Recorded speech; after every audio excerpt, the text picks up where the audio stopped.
त्याच्यानंतर कर्मकांड म्हणजे देव मानायचे, आत्मा मानायचे. आणि भगवंताला तर उलट ज्ञान प्राप्त झालं. भगवंताला ना देव दिसले, ना आत्मा दिसला, ना कर्मकांड. ते भगवंताच्या मनामध्ये करुणा उत्पन्न झाली.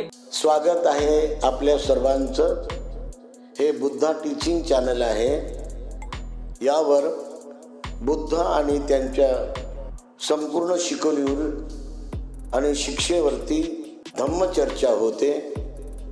आपण सर्वजण बुद्धा टीचिंग चॅनलचा लाभ घ्यावा.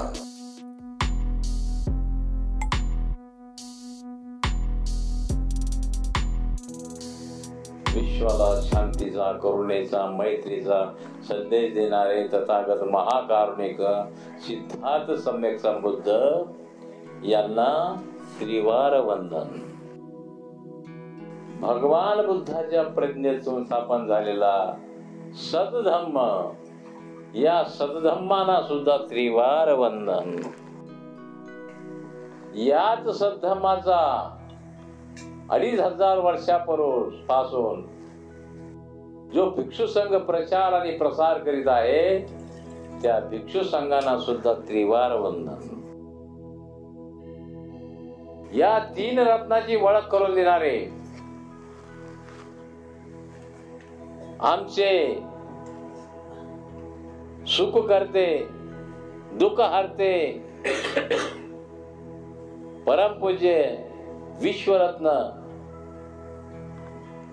बोधिसत्व डॉक्टर बाबासाहेब आंबेडकर यांच्या धम्मक्रांतीत पूर्ण जीवन समर्पित करतो. आज या ठिकाणी मस्के परिवाराच्या निवासामध्ये 12वी धम्म परिषद, 12वी ऑनलाईन धम्म परिषद होत आहे. या धम्म परिषदेचे उद्घाटक भदंत विशुद्धानंद बोधी महाथेरो हे होते. तसेच या धम्म परिषदेचे अध्यक्ष पूज्य डॉक्टर भिक्षू SR इंदवंश महाथेरो हे आहेत. आत्ताच विशेष धम्मदेशना देऊन गेलेले पूज्य भिक्षू अभयपुत्र महाथेरो यांनी फार सुंदरशी धम्मदेशना दिलेली आहे.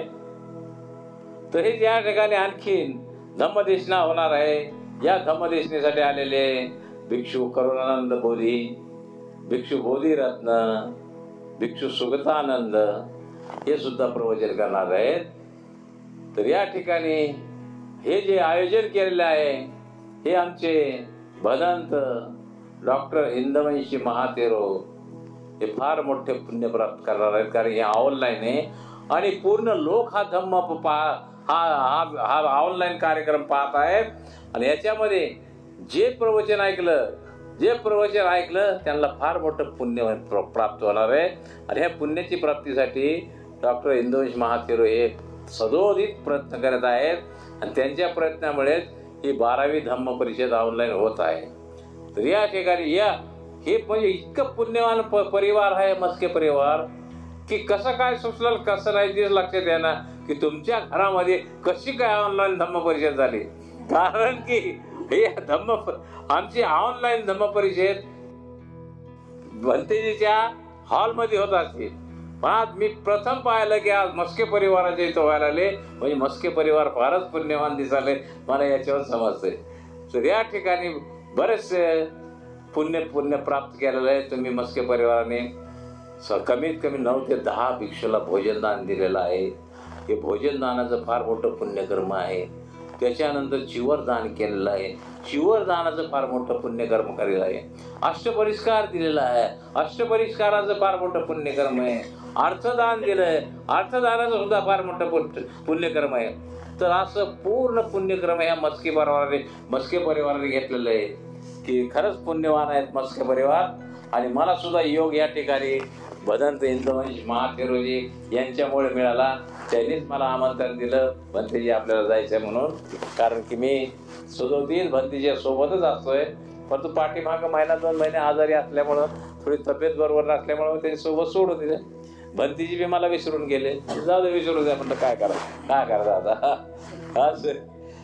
तर या ठिकाणी आज खरंच पुण्यकर्म केलेलं आहे. आणि योग बी असा आलेला आहे की 3 दिवसावर वैशाख पौर्णिमा, त्रिगुणी पौर्णिमा. कोणची? त्रिगुणी पौर्णिमा. त्रिगुणी पौर्णिमा येत आहे आणि त्या त्रिगुणी पौर्णिमा निमित्त आपण सर्व हे पुण्यकर्म केलेलं आहे. तर ह्या त्रिगुणी पौर्णिमेनिमित्त, वैशाख पौर्णिमा निमित्त माझं सर्वासाठी सुख प्राप्त हो, दुःख मुक्त हो आणि सगळे सुखी हो, ही अशी मी भगवान बुद्धाजवळ याचना करतो. तर या ठिकाणी त्रिगुणी का म्हणते, तर या ठिकाणी त्रिगुणीचं म्हणजे भगवंताच्या विषयी 3 घटना घडलेल्या आहेत. या त्रिगुणी पौर्णिमेला बऱ्याचशा घटना घडल्या, भंतीजीने मी सांगितलं काय, परंतु मेन 3 घटना फार महत्वाच्या आहेत. की पहिल्या वैशाख पौर्णिमेला भगवान बुद्धाचा जन्म लिंबोनी वनामध्ये झाला. आज भगवंताचा 2568वी जयंती आहे. म्हणजे भगवंताला उत्पन्न होऊन 2568 वर्ष झालेले आहेत.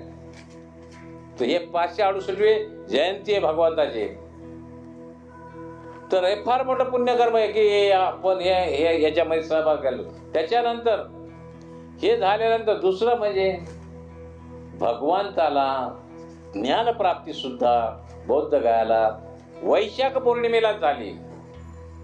वैशाख पौर्णिमेला झाली. भगवान बुद्धांनी वयाच्या 29व्या वर्षी ग्रहत्याग केला.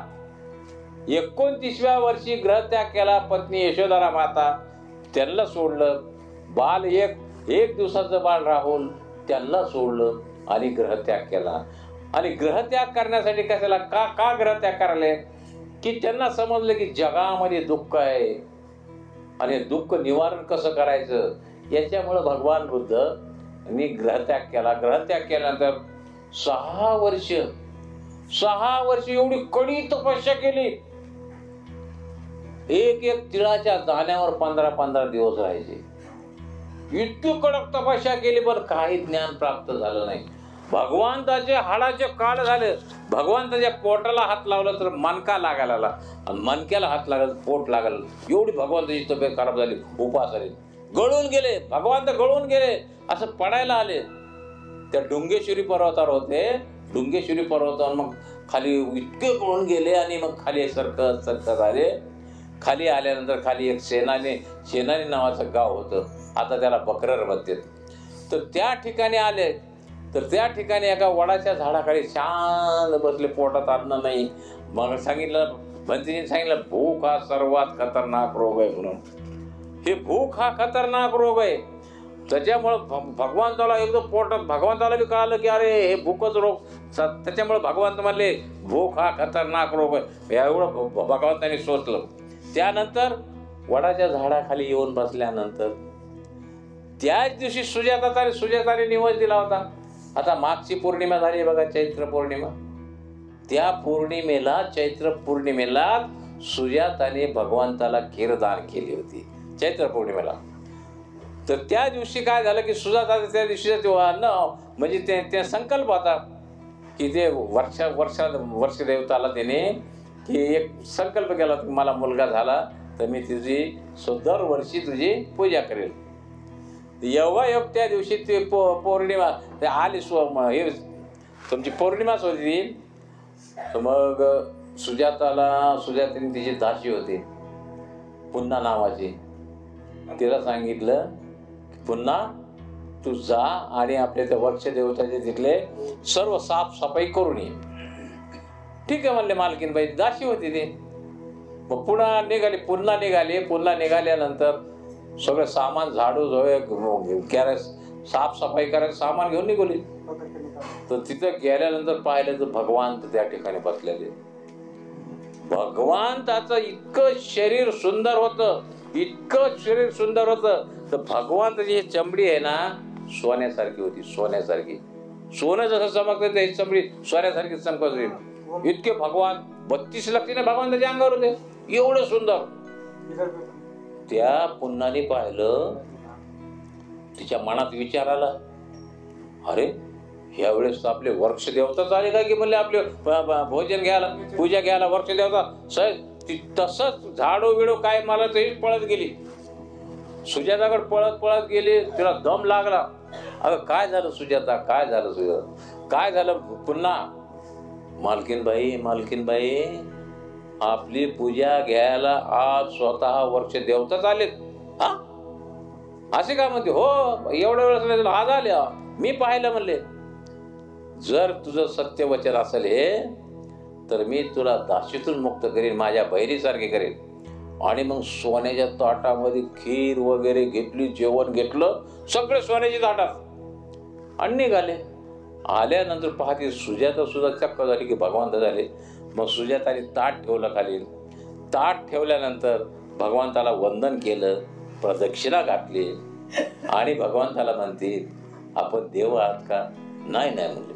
मग आपण यक्ष आहेत का? नाही. मग मी मानव आहे म्हणले. माझी माता महामाया, माझे वडील शुद्धोधन आहेत आणि मी हे जगामध्ये दुःख आहे आणि त्या दुःखाचा नाश करण्यासाठी मी हे वैराग्य प्राप्त केलेलं आहे आणि दुःखाचा शोध घेतोय, मी दुःखाचा नाश करण्याचा शोध घेतोय. ठीक आहे म्हणले भगवंता, हे भोजन घ्या आणि तुम्हालाही जर दुःखाचा नाश करण्याचा जर मिळाला तर मलाही सांगा. ठीक आहे म्हणले. मग ते ताट घेतात भगवान. ताट घेतल्यानंतर आणखीन जशाला त्याच्या गोष्टी त्या निरंजना नदी आहे तिथं.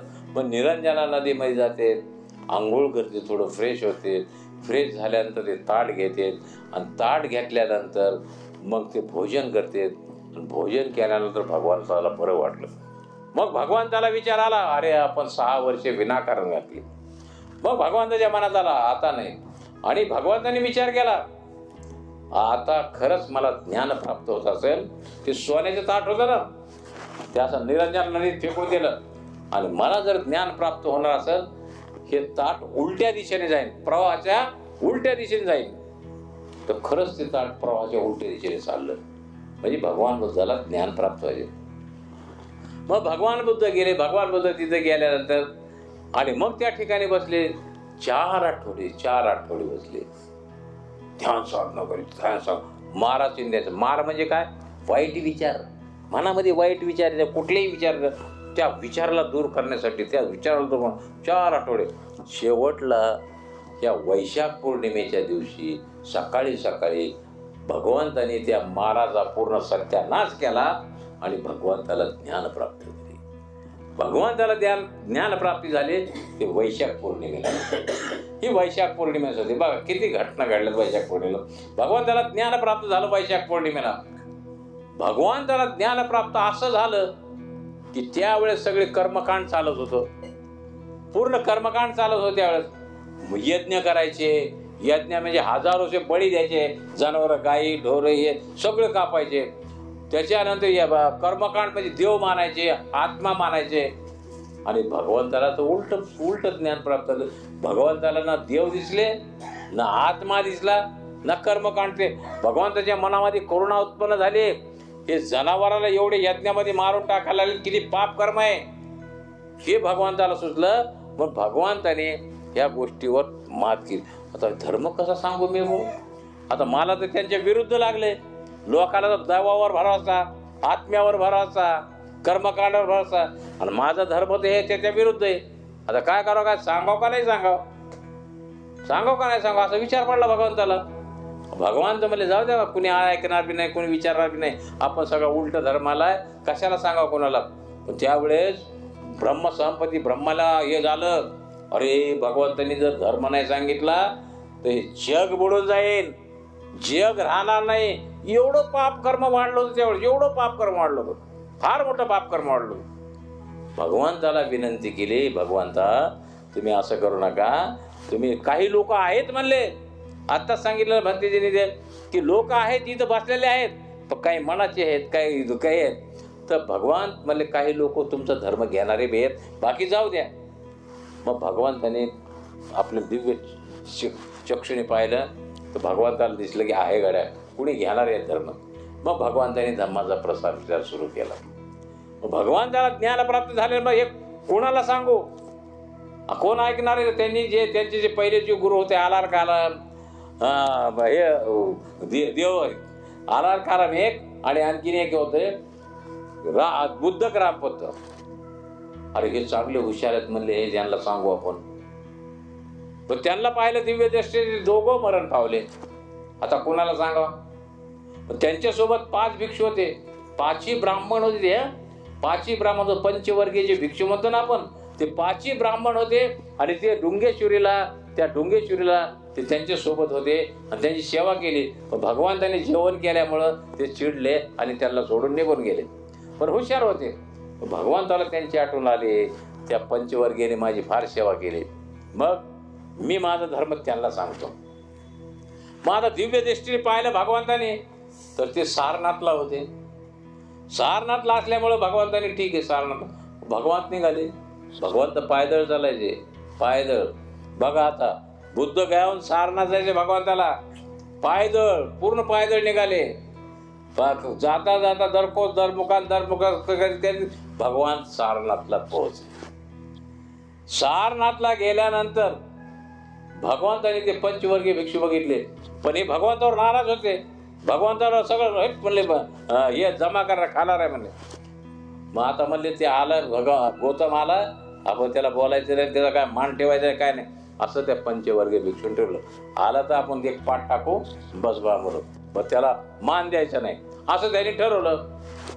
असं ठरलं. पण जसे जसे भगवान बुद्ध जवळ जवळ जवळ येत असले, त्याने सगळं ठरवलेलं संपलं. सगळं एक कोणी चिवर घेते, एक कोणी पाणी आणतंय, एक पाठ बसायला टाकतंय, सगळे विसरून गेले.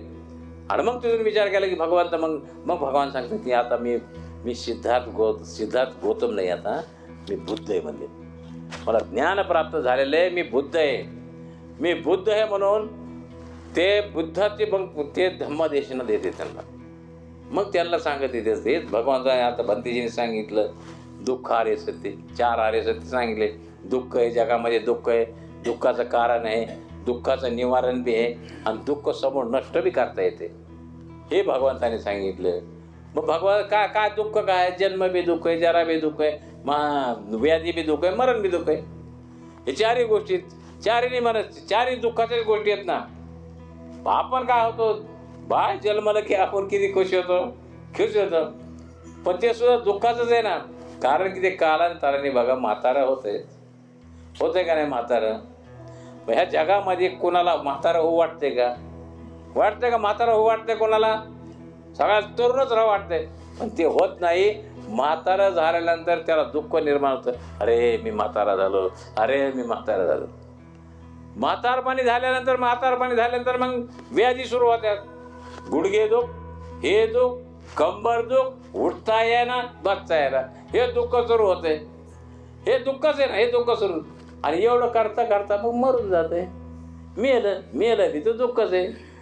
दुःख अशा गोष्टी द्या. त्याच्यामुळं हे, आणि एक तर मनुष्य जन्म हा, आता सांगितलं भंतेजीने, मनुष्य जन्म हा दुर्लभ आहे. आपण फार मोठं पुण्यकर्म केलंय म्हणून आपण ह्या जन्माला आलो.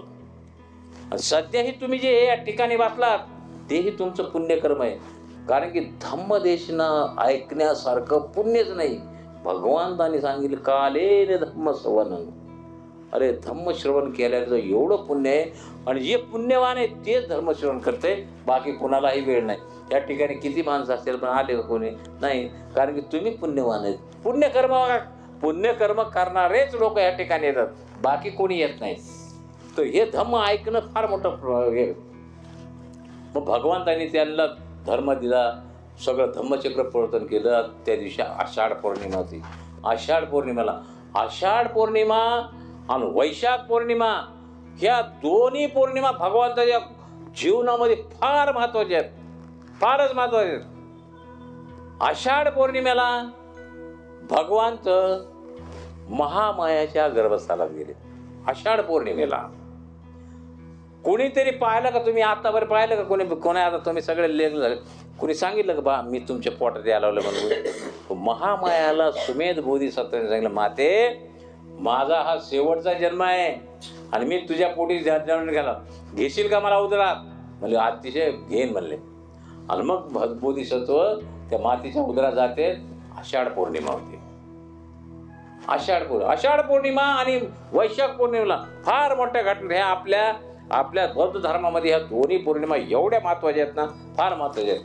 बोधिसत्वाचं जन्म म्हणजे आषाढ पौर्णिमा, उदारामध्ये प्रवेश केला त्याने आषाढ पौर्णिमेला, आणि जन्म कधी झाला वैशाख पौर्णिमेला, लिंबोनीवाला. पहा किती घटना घडलेल्या आहेत आषाढ पौर्णिमेला. आणि हे आता पंचमवर्गीय भिक्षूला बी धम्मदान दिलं कुठं, ते आषाढ पौर्णिमेला. आणि मग तिथून ते पंचवर्गीय भिक्षू झाल्यानंतर त्या ठिकाणी मग 5 भिक्षू झाल्यानंतर त्याच्यानंतर बरेचसे आले. मग त्याच्यानंतर यश म्हणून नावाचा एक वाराणसीचा पुत्र यश, करोडपती अब्जपती. आता भक्तीजीने सांगितलं नाही का, तिथे काढला एक मलेशियाचा एक झाला म्हणून करोडपती. तसं भगवंताच्या काळात सुद्धा होतं ते.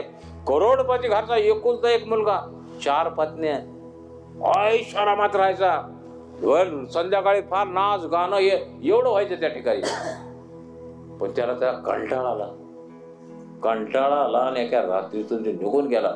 सोन्याचे चपला होते त्याला, सोन्याच्या चपला, इतका करोडपती बनून. मग तो निघाला तर वाराणसीमध्ये सारनाथकडे गेला.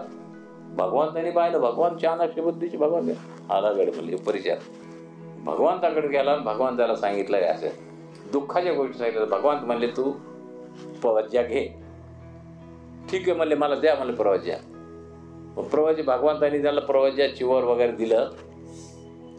सकाळी आई उठती तर कुठं मुलगा दिसला, कुठं गेला यश, पाहतो वडील, पाहतो हे पाहतोय. पूर्ण पाहत वडील तू फिरत गेले वाराणसीला, ते सारनाथला गेले. भगवंतांनी पाहिल्यानंतर ते बाजूलाच बसलेलं होतं यश, चिवारीवर घातलं, डोकं काढलेलं. कसं ओळखू नाही, ओळखलं नाही त्याने. म्हणले भगवान माझा पुत्र यश दिसला का तुम्हाला? म्हणले ठीक आहे, बसा खाली बसा. तर भगवंताने पहिला उपासक भगवंताचा यशचा वडील, त्यांनी पहिला उपासक. आणि मग भगवंतांनी त्याला धम्म सांगितलं, एकदम तो बी खुश झाला. आणि मग मुलाला जसं हे यश आहे म्हणले. यश आहे म्हणल्यानंतर ते घरी गेल्यानंतर सांगितलं. मग सगळे परेशान झाले. आता काय म्हणलं, मी जात नाही, येत नाही, काही नाही घरी. आई बी म्हणली मला ये पण नाही, पत्नी बी म्हणल्या पण नाही. यशने अजिबात नाही गेलं. आणि यशने शेवटला मग वचन दिलं की बाबा तू आमच्या घरी भोजनाला येऊन जा. मग तो भोजनाला जातो. ते पत्न्या सगळे येते, 4 पत्न्या सगळं जसं लग्नामध्ये ड्रेसिंग केली होती ना, ते ड्रेसिंग येते पुन्हा लुबवायला त्याला यशला. कुठं यशला आल्यानंतर बसलं जेवण पिऊन दिलं. त्या वडिलांनी सगळ्या सोन्याच्या चांदीचे ढिगारे घातले. अरे म्हणले हे सगळं तुझं आहे म्हणले. ते एवढं मोठं सोडून का तुझा, आम्हाला एकुलता एक मुलगा आहे. यश म्हणलं मग मला भोजन द्यायचं असलं दे, नाही तर नको देऊ, पण मला असं काय सांगू नको म्हणले. हे नेऊन तो गंगेमध्ये टाक, हे सगळं धन नेऊन गंगेमध्ये टाक, तू दुःखातून मुक्त होशील. हे धन आसक्ती आहे, हे दुःखाचं कारण आहे धन बी. त्याच्यानंतर मग ते गेल्यानंतर मग पत्नीला त्याने म्हणले भगिनी बस. ते भगिनी म्हणल्या मला 4 बायका बेहोश झाल्या. मग मला बहीण कसं म्हणले बा, अशा गोष्टी आहेत त्या. तर त्याच्यानंतर हे झाल्यानंतर मग असे वर्षावासामध्ये त्या ठिकाणी भगवंतांनी 60 अरहंत देखील केले. 60 अरहंत झाले. आणि अरहंत झाल्यावर पूर्ण वर्षवास संपला. आणि वर्षवासामध्ये सर्वांनी सांगितलं, भगवंताने सांगितलं आता तुम्ही बहुजन येत आहे, बहुजन सुखासाठी प्रचार करा आणि निघा. पण सगळे एकाच मार्गाने, दोघं जाऊ नका सोबत, एकटाच जायचं, दोघं राहायचे नाही असं सांगून सर्वांना भेटलं. मग सर्वांना मग भगवंताचे शिष्य कोण? आनंदची सेवा. आनंद हे भगवंताची सेवा करणारे होते ना, फार सेवा करायचे आनंद. आनंद सेवा करता मग वैशालीला गेले. वैशाली शहरात गेल्यानंतर वैशाली शहरात राहिले. मग वैशाली शहराच्या फार मोठ्या घटना आहेत, पण आता एवढं सांगत नाही मी. वैशाली शहरात गेल्यानंतर मग तिथं बसले राहिल्यानंतर मग तिथं त्यांनी भगवंतानी आपलं महापरिनिर्वाण आनंदाला सांगितलं. आनंदा माझं आता इथून 3 महिन्याने महापरिनिर्वाण होईल. जन्म सांगितला भगवंतानी, मरण बी सांगितलं भगवंतानी. असं कोणी सांगू शकत आहे का? कोणीच सांगू शकत नाही ना. तर मग 3 महिन्याने मग निघाले. पुन्हा वैशाल्यहून ते निघाले. वैशाल्यहून निघता जाता जाता मग मध्ये ते बघा घटना कशा घडतात. भगवंतानी सांगितलं कसं की मी 3 महिन्याने माझं महापरिनिर्वाण. घटना कशी होती महापरिनिर्वाणाला? जाता जाता एका ठिकाणी चुंद लोहाराचं घर होतं आणि चुंदाने भोजनदान केलं होतं. भगवान सगळ्या भिक्षू संघाला भोजनदान दिलं चुंदाने आणि सगळ्या भिक्षू संघ बसलं जेवायला. शुकर माधव म्हणून एक वनस्पती आहे, ती मनुष्याला तरतरीत करते, एकदम तरतरीत करते. ती वनस्पती त्या चुंद लोहारानं शोधून आणली भगवंतासाठी जंगलातून जाऊन. परंतु ते काय झालं, ते करण्यामध्ये घोटाळा झाला आणि त्याचं पॉयझन झालं. त्याचं पॉयझन झाल्यानंतर आता खायला मग भगवंताला दिसलं ते पॉयझन झालं. भगवंताला सगळं कळत होतं. तर म्हणले हे कोणाला देऊ नका, कोणत्याही भिक्षूला देऊ नका, फक्त मला द्या. आणि भगवंताने खाल्लं आणि बाकी त्या चुंदाला म्हणले हे पुढून टाक, कुठंतरी पुढून टाक. आणि तिथून मग ते पॉयझन झालं. पॉयझन खाल्लं भगवंताने. मग तिथून भगवंताची तब्येत खराब झाली. तरी भगवंत हे चालले जात जात जात जात जात सारखं चालले. कुठे गेले? कुशीनगर. आनंदाला सांगितलं मला कुशीनगरला जायचंय, कुशीनगरला जायचंय, कुशीनगरलाच मला महापरिनिर्वाण करायचंय. भगवंताने बघा एवढे राजे राजवाडे सोडले. तुमचं प्रसन्नजित राजा, बिंबिसार राजा, अजातशत्रू राजा, एवढ्या राजाचे सगळं सोडून त्या कुशीनगरला गेले. कुशीनगरला गेल्यानंतर मग फारच तब्येत खराब राहिली. आनंदाने अंतरून टाकलं, हे टाकलं आणि झोपवलं. झोपवल्यानंतर मग झोपले भगवान. भगवान म्हणले मी 3ऱ्या प्रहारी जाईल महापरिनिर्वाण. ते लिच्छवी घराणं होती, पूर्ण लिच्छवी आले. लिच्छवी राजा होता. ते भगवंताचा परिनिर्वाण म्हणून सगळ्याला कळलं. सगळे आले, सगळे दर्शन आले, सगळे दर्शन घेतलं. सगळ्यात दर्शन घेतलं. सगळ्यात दर्शन घेतल्यानंतर मग भगवंताचं 3ऱ्या प्रहरी महापरिनिर्वाण झालं. वैशाख पौर्णिमा ही वैशाख, याच्यामुळे हिला त्रिगुणी पौर्णिमा म्हणजे 3 गोष्टी झाल्या: जन्म, ज्ञानप्राप्त आणि मरण, महापरिनिर्वाण. एवढ्या गोष्टी भगवंताच्या जीवनात झालेल्या. त्याच्यामुळे ही पौर्णिमा फार महान आहे, फार.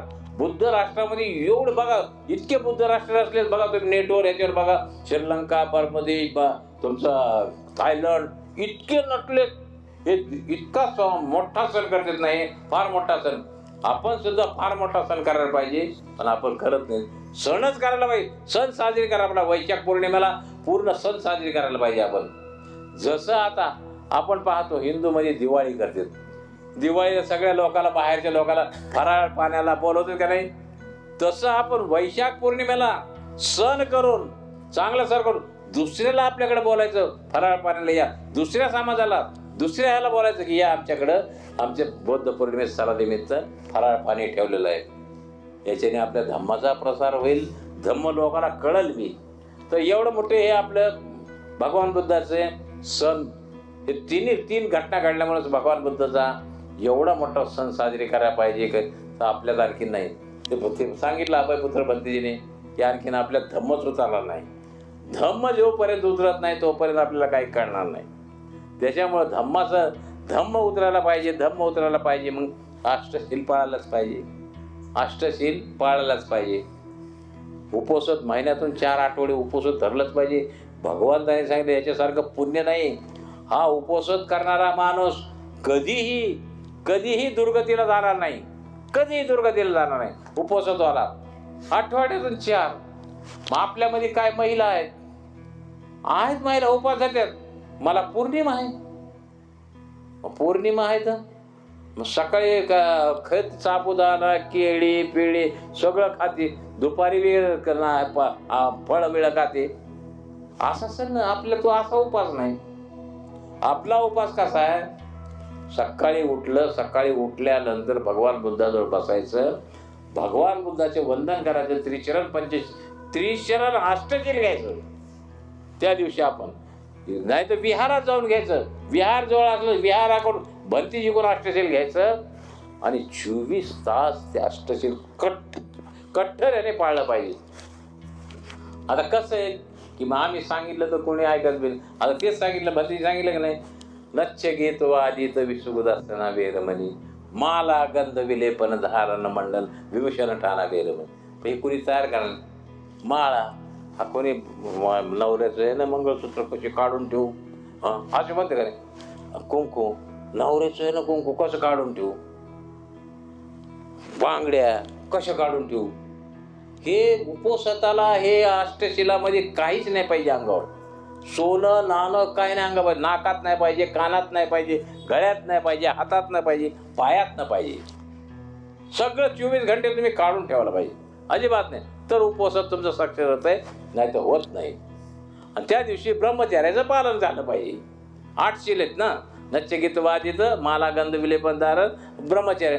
आणि त्या दिवशी आपले फ्लॅट असण्यावर खाली साध्या क्षेत्रात दिवस झोपलं पाहिजे. हे 8 शील जेव्हा पाळेल ना, तो 100% हे लोक बी, ह्या लोक बी सुखी राहील, पर लोक बी सुखी राहील. या 8 शील पाळल्याने भगवंतांनी सांगितलं, आम्ही तर सांगत नाहीत. जे भगवंताची वाणी आम्ही तेच सांगतो. आमच्या मनाने त्याच्यामध्ये काही घालीत बी नाहीत आणि आमच्या मनातून काही काढीत बी नाहीत. जे आहे तेच आम्ही तुम्हाला सांगतो. तर हे अष्टशील पाळायलाच पाहिजे. महिन्यातून 4 येतात, पण महिन्यातून 4 येतात, 4 नाही जमत तुम्हाला, 2 करा. अमावस्या पौर्णिमा करा, त्या समजतात.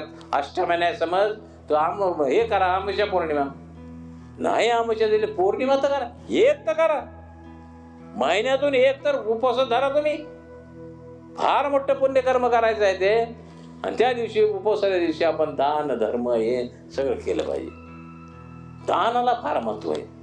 पण आपल्याकडे दान म्हणलं की लोकांचे तोंडच वाकडे होते. काय भरतीजी भाऊ काही सांगत नाही, दानच सांगते. अरे भगवंताने सांगितले पारमिता, दान पारमिता, पहिली पारमिता सांगितली ना, दान पारमिता, शील पारमिता, या भगवंताने सांगितलं ना, मग हे पालन करायला पाहिजे ना. याच्याशिवाय तुम्हाला नाही. दान हे सगळं किती किती किती सांगितलं भगवंताने, किती भगवंताने किती जन्मामध्ये दान देत राहिले. शेवटचा जन्म त्यांचा वेसंत राजकुमार होता. वेसंत राजकुमार होता, वेसंत राजा होता, राजाचा मुलगा होता. एवढा दानशूर, एवढा दानशूर. ते राजामध्ये कोणी त्याच्या हातून जात नव्हतं खाली. जे आलं त्याला दान, जे आलं त्याला दान. एका ठिकाणी दुष्काळ पडला होता आणि यांच्या राज्यामध्ये पांढरा हत्ती होता. तर पांढरा हत्ती, आता ते कोणी सांगितलं की पांढरा हत्ती आपल्याकडे आला तर आपला दुष्काळ निघून जाईल. 5-6 याचे कपडे घाल, मेन घालून. आणि त्यावेळेसच वेसंत राजे त्या हत्तीवर बसून गावातून चालले. गावातून चालल्यानंतर मग ते उभा राहिले, याचे हात जोडून खाली उतरले. का पाहिजे? आम्हाला हत्ती पाहिजे. जग दिला हत्ती. तेव्हा हत्ती गेल्यानंतर सगळी प्रजा संतप्त झाली, राजाच्या विरुद्ध बंड केली. आपला चांगला हत्ती का दिला? आपला राजा विरुद्ध बंड सुरू झालं. एक तर म्हणले ह्या व्यसंतरला काढून टाका, नाही तर आम्ही बंड करू. ठीक आहे म्हणले. व्यसंतर म्हणले मी जातो म्हणे जंगलामध्ये. मग निघाले. ते निघाल्यानंतर पत्नी म्हणले मी काय करू इथं राहून, मी तुमच्या सोबत येते. अरे म्हणले जंगलात जायचे, तू राजकुमारी एवढी मोठी राणी, तुला कुठलं काय? नाही मला काय नाही, तुमच्याशिवाय मी राहणार नाही, येते. त्याच्यानंतर 2 लेकरं होते, दोन्ही लेकरं सोबत जंगलामध्ये गेले. जंगलामध्ये राहता बघा भगवंतानी वेसंत राजाने एक ब्राह्मण आला, त्याला दास हे मुलं त्याच्या बायकोच्या हाताखाली कामाला पाहिजे होते. तर त्याला माहिती हा वेसंतर देईल म्हणून आला. याच की महाराज मला तुमचे पोरं पाहिजेत. विचार केला, ठीक आहे म्हणले, जा घेऊन. दिल्यानंतर दान दिल्यानंतर ते मुलं म्हणले मग आमची आई येऊस्तर थांबा, आमची येऊस्तर थांबा. नाही थांबलं. त्या ब्राह्मणाने त्यांना बांधलं, त्याच्यासमोर बांधलं, हाताला वडीत घेऊन गेला. बघा मुलं दान. शक्रदेवाला पंचायत पडली. अरे हे एवढं मोठं हे करायला आहे. आता एखादी बायको, एखाद्याने वाईट माणसाने बायको बी दान मागितली तर देईल ना ते? हा देईनच. त्या बाईचं पतिव्रता बाई, तिचं वेळ ना. पण भगवान शक्रदेव वेसंतर करून आले आणि त्याच्या पुढे बसले. त्याच्या पुढे बसल्यानंतर मग दान. मग दान काय पाहिजे? दान म्हणले तुझी बायको पाहिजे. बायको पाहते नवऱ्याकडे, नवरा पाहतो बायकोकडे. बघा बायको काय नवऱ्याची, खरंच नवऱ्याच्या दान पारमितामध्ये मी आडवी येत नाही, म्हणजे द्या मला दान. पत्नी म्हणजे द्या मला दान. दिलं दान.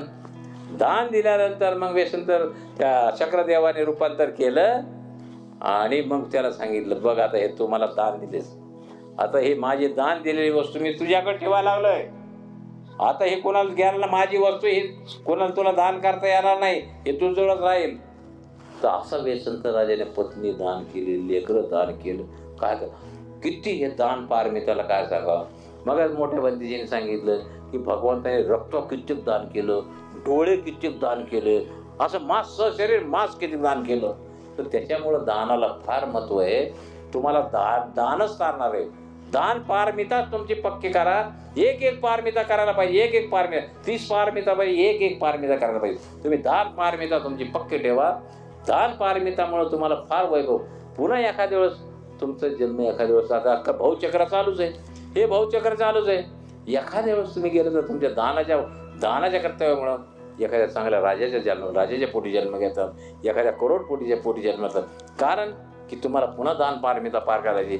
असं करीत करीत तुम्हाला फार मोठं, तर त्याच्यामुळे दान करणं फार महत्वाचं आहे. आज या मस्के परिवाराने खरंच मोठं दान केलं. खार परिवार आता हे काय दुर्गत हे म्हणजे इथं बी गेलं, आता बी सुखीच आहेत, गेल्यानंतर बी सुखीच राहतील. त्यांना काही नाही. एवढं मोठं पुण्यकर्म साठवून ठेवलं यांनी. आज काय योगायोग आहे. 9 भिक्षूला भोजन दान, 9 भिक्षूला दान, किती पुण्यकर्म केले. असं पुण्यकर्म पाहिजे, सर्वांनी असं करायला पाहिजे. कारण भिक्षू काय, भिक्षू तुमच्यावरच अवलंबून आहे का नाही. भिक्षूला काय स्वयंपाक करायचा आहे का, भिक्षूला काय करायचंय. तुम्ही भोजन दिलं तरच भिक्षू खाईल, भोजन दिलं तर भिक्षू ठरेल ना. काय असं भोजन दिलं पाहिजे, औषधी द्यायला पाहिजे. भिक्षू बिमार पडते, त्यांना औषधी बी दान दिलं पाहिजे. औषधी दान देण्याचं फार पुण्यकर्म आहे. भगवंताच्या काळामध्ये बरेचसे औषधी दान द्यायचे, पण त्या काळात काय होते, जडीबुटी होती, जडीबुटीचे डॉक्टर होते असे. तर हे दान, औषधी दान देणं बी भिक्षूला फार पुण्यकर्म आहे. तर ह्या गोष्टी सांगितल्या. आता भगवंतांनी प्रसन्न, तुम्हाला अनाथपिंडक माहिती, अनाथपिंडक जे की श्रावस्तीला सोनं अंथरून जमीन घेतली, भगवंताला विहार बनवले, सोनं अंथरून. बघा त्याच्यावर 54 कोटीचं विहार अनाथपिंडकाने. एवढं मोठं पुण्य केलं आहे का नाही आतापर्यंत नाव त्या दानदात्याचं. 2568 वर्ष झाले तरी अनाथपिंडकाचं नाव जिवंत आहे. विशाखाचं नाव जिवंत आहे. आम्रपालीचं नाव जिवंत आहे. बघा भगवान अंगुलीमालाचं जिवंत आहे. किती वाईट माणसं भगवंताच्या सानिध्यात गेल्यानंतर मुक्त झाले. आम्रपाली वेश्या होती. वेश्या इतकी सुंदर होती ती, इतकी सुंदर होती तर प्रत्येक राजा तिला आपली पत्नी करायसाठी तयार झाला. नाही मला करायची ते नाही. राजाचे भांडणं व्हायला लागले, मी करणार असे भांडणं व्हायला लागले. मग त्या राजा बिंबिसारने सांगितलं, बाबा असं करू नका, भांडणं करू नका, तिला आपण नगरवधू करू. ज्याला तिच्याकडे जायचंय रात्री ज्याला त्याने जाय आणि ती म्हणेल तेवढे पैसे द्यायचे तिला. मग असं सुरू. मग खूप प्रॉपर्टी झाली त्याच्याकडे, खूप प्रॉपर्टी झाली, इतकी प्रॉपर्टी झाली बस. इतकं धन, कुणी राजे रजवाडे यायचे ना, इतके धन द्यायचे. ज्यावेळेस भगवान वैशालीला आले, तिला कळालं वैशालीला भगवंत आले, तिने रथ केला, लगेच केली भगवंताकडे. भगवंताकडे गेले, भगवंताचं वंदन केलं आणि भगवंताला भोजन स्वीकारायला सांगितलं. म्हणते जे उद्या माझ्याकडे भोजन. म्हणलं ठीक आहे. भगवंताने सांगितलं ठीक आहे येतो. ती गेली, ते लिच्छवी राजाला कळालं, अरे भगवंत आले. मग राजा ते राजाचे राजपुत्र ते निघाले रथ घेऊन.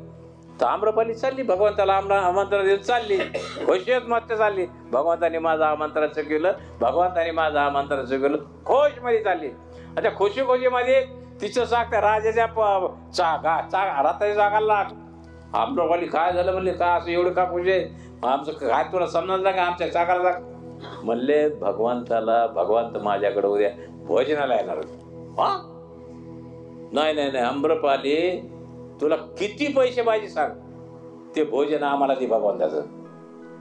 किती पैसे लागतील ते की आम्हाला दे भोजन. नाही अजिबात नाही. तुम्ही काय पुरी वैशाली दिली तरी मी भगवंताचं भोजन देणार नाही. भगवंत संघ गेला वैशिला आम्रपालीच्या घरी, भोजन दान दिलं. भगवंताने प्रवचन केलं की आम्रपालीचे डोकंच फिरलं. तिथं जेवढी संपत्ती होती तेवढी तिने दान देऊन टाकली आणि भिक्षुणी झाल्यानंतर भगवंताने सांगितलेल्या ध्यान साधना करता जीवन मुक्त झाली. म्हणजे बघा, एक वेश्या सुद्धा भगवंताच्या सानिध्यात आले आणि भगवंताच्या शासनानुसार चालले तर मुक्त झाली. तसंच अंगुलीमाल 999 माणसं मारले. त्या माणसाची एक एक एक एक करंगडी हातामध्ये बांधली, अशा गळ्यात घातलेली. 1000 माणसं मारायचे होते त्याला, 999 झाले, एकच माणूस राहिला. तर पहा आईची माया पहा. त्याच्या आईला माहीत झालं की माझा मुलगा तिथे, एवढा खुंकार टाकू. पण आईची माया. आई गेली भेटायला, त्या जंगलामध्ये गेली नाही भेटायला. जंगलामध्ये भेटायला गेले तर पाहिलं त्याने पाहिल्यानंतर काय केलं, अरे आली आता शेवटचं आहे. स्वतःच्या आईला, भगवंताला दिव्य दृष्टी होती. भगवंताने विचार केला, ह्यानी जर आईची जर हत्या केली तर हा जन्मोजन्मी नरकगतीत पडल, त्याच्यामुळे याला नको, आहे चांगला माणूस आहे म्हणून. अशा आईवर तलवार उघडायची की तिकडून भगवंताने बुद्धांग शरणं गच्छामि आवाज दिले. त्याने पाहिलं, अरे जाऊ द्या म्हणलं. मग त्याच्या मनात आला, जाऊ द्या म्हणले, आपल्या आईला जाऊ द्या, या गोसावड्यालाच मारू नका. मग तू लागले माग त्याच्या. तर भगवंताचं शांत चालते. आणि अंगुलीमाल घोड्याच्या स्पीड सारखं पळत होता भगवंताकडं. भगवंत काय सापडा, थकून गेला. रिद्धिसिद्धी होती भगवंताकडे, रिद्धिसिद्धी होती ना. थकून गेला. शेवटी लागलं, हे गोसावड्या थांबले ना, आता तू बी थांब म्हणले. मग त्याला प्रवचन दिलं. प्रवचन ऐकलं सगळं काढून फेकून दिलं. भिक्षू झाला. भिक्षू होऊन भगवंताच्या दिलेल्या साधनेनुसार करीत राहिला आणि अरहंत झाला. बघा, एवढं मोठं पाप करणार, 999 माणसं मारणारा माणूस भगवंताच्या सानिध्यात गेला आणि भगवंताने दिलेल्या अशा शासनाप्रमाणे तो वागू लागला आणि जीवन मुक्त झाला. तर अशा कित्येक माणसाला भगवंताने सरळ केलं, कित्येक वाईट लोकाला मार्गावर आणलं भगवंताने. तर हे भगवंताचं होतं. एवढा मोठा धर्म आपल्याला बाबासाहेबांनी दिला. होता का माहिती आपल्याला धर्म? 1956 बाबासाहेबांनी आपल्याला धर्म दिला, म्हणून आपल्याला बुद्ध धर्म. नाही तर आपण त्या कर्मकांडाच होत, देवदेवता दगडा धोड बकरे काढ, हे काप ते काप त्याच्याच होत ना. आता तरी आणखीन बी आपले लोक कापतात. तरी बाबासाहेबांनी सांगितलं होतं, बाबांनो मी तुम्हाला एवढा मोठा धर्म दिलाय, त्याला पाळा, नाही तर महाराणी धर्म पाठविला असंच होईल. आणि असंच व्हायला महाराज धर्म पाठवायला लागले. तर हा धर्म इतका महान आहे, इतका जागृत आहे धर्म. जागृतीचा विचार आहे. तुम्ही पाहता जागृतीचा नमुना सांगतो. तुम्ही टीव्ही पाहता, सगळे पाहता. तुम्ही तिरुपती बालाजीला गाडीत चालले 10-12 जण, ऍक्सिडेंट झाला, मेले. हो, आता देवाला चालल्यानंतर ऍक्सिडेंट हो का? देवाने वाचवा का नाही? कशाला ऍक्सिडेंट हो? हा ठीक आहे, मारायचे तर देवाने त्याचं दर्शन करून द्यावा आणि घरी गेल्यानंतर त्याला अटॅक येऊन मारून द्याला. रस्त्यामध्ये एवढं बेतो का मारणं, म्हणजे ऍक्सिडेंट मध्ये मारणं किती बेकार आहे. तशाच गोष्टी त्या मांढरा देवी झाल्या, 300 लोक मेले तिथं. मग का करते देव आहे? भगवान त्याने अगोदर सांगितलं आपल्याला की देव नाही म्हणून, पण आपण कुठं मानायला तयार भगवंताचं मानायला पाहिजे का नाही? ह्या गोष्टीत की हे जागृत आहे, पण जागृताला सोडून आपण आंधळ्याकडे जातो. 1956 आपल्या बाबासाहेबांनी धर्म दिला का नाही? 1956 धर्म दिल्यापासून आपण 1957 पासून नागपूरला जातो दीक्षाभूमीला. त्यावेळेस कमी पण आता लाखोंचे करोडोंचे लोक जाते का नाही? किती गाड्या जातात, लोक रेल्वेमध्ये लटकून जातात. तुम्ही पाहिलं कधी पेपरमध्ये आलं का की दीक्षाभूमीला जाताना ऍक्सिडेंट झाला आणि एवढे मेले म्हणून? ऐकलं कधी आता बरं? एक तर इतकी लोक जाऊन बी एक बी आपला ऍक्सिडेंट होते. त्यानुसार चैत्यभूमीला 6 डिसेंबरला 34 बोलले किती लोक जातात आपले, किती जातात लोक, कसे बी जातात. तुम्ही कधी वाचला चैत्यभूमीला चालले ना ऍक्सिडेंट झालं ना मारले, झालं का कधी? कधीच नाही होत.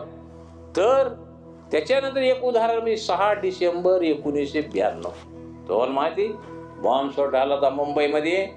किती बॉम्बस्फोट झाला होता आणि आपले लाखोंचे लोक त्या ठिकाणी होते. चैत्यभूमीला 6 डिसेंबरला गेलेले एकही माणसाला खरोच नाही, एकही माणसाला खरोच नाही.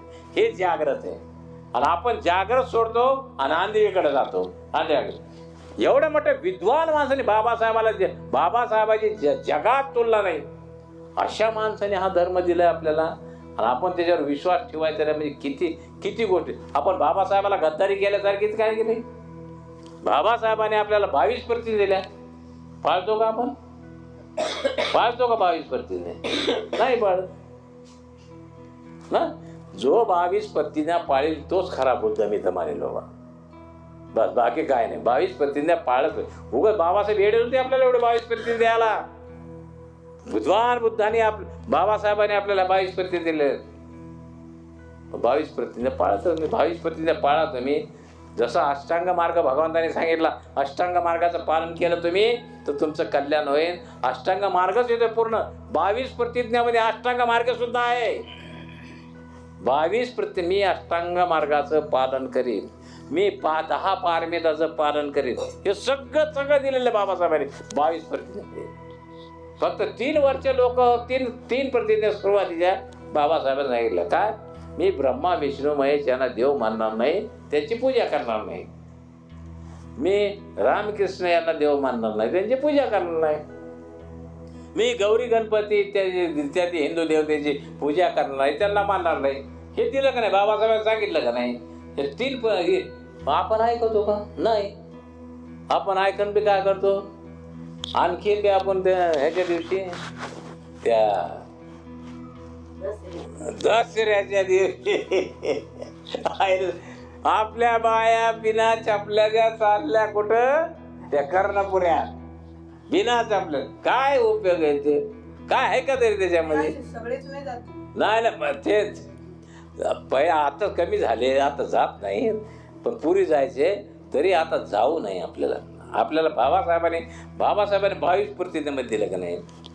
हे तर हे गणपती बसते का नाही? गणपतीत बसते का नाही? गणपती जाते का नाही? जाते का नाही? गणपती जाऊन दारू पिऊन नाचते का नाही? नाचते ना. गणपतीत का जाते आपण? का आपले मुलं जाते? त्यांनी मुद्दाम केलेलं ते की आपल्या मुलाला सामील व्हावा, आपले मुलं वाईट व्हावा, आपल्या मुलाला वर्गणी देऊन मुलं वाम मार्गाला जावा, दारू प्यायला जावा. तिथं जुगार खेळतेत. जुगार बी खेळतात का नाही? गणपती बसून जुगार खेळतेत, रात्र तिथे दारू पितेत. काय उपयोग आहे?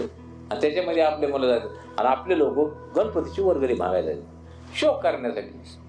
मग बाबासाहेबांच्या विरोधात झालं का नाही ते? मी गौरी गणपती यांना मानणार नाही, तरी ते तसंच होते असे. त्याच्यामुळं आपण खरं म्हणलं तर बौद्ध धर्मानुसार वागा, बौद्ध धर्मानुसार चला. आणि असंच मस्के परिवारासारखं सर्वांनी करा. सर्वांनी भिक्षू संघाला बोलवा, सर्वांनी भिक्षू संघाला दान द्या. कारण की भिक्षू हा तुमच्यावरच अवलंबून आहे. काही भिक्षूला औषधी लागल्या तर औषधी दान द्या. आता आमच्यासारखे भिक्षू आजारी असतात. आम्ही काय वय झालेले भिक्षू आजारी असतात. आमच्यासारखं काय आम्हाला तुम्ही दिल्याशिवाय काय आम्हाला मिळणार आहे का? तुम्हीच देणार आम्हाला कुठल्याही गोष्टी. तर त्याच्यामुळं औषधी दान देणं बी फार मोठं महत्त्वाचं आहे. एवढं बोलून मी माझे 2 शब्द संपवतो. साधू साधू साधू साधू साधू साधू.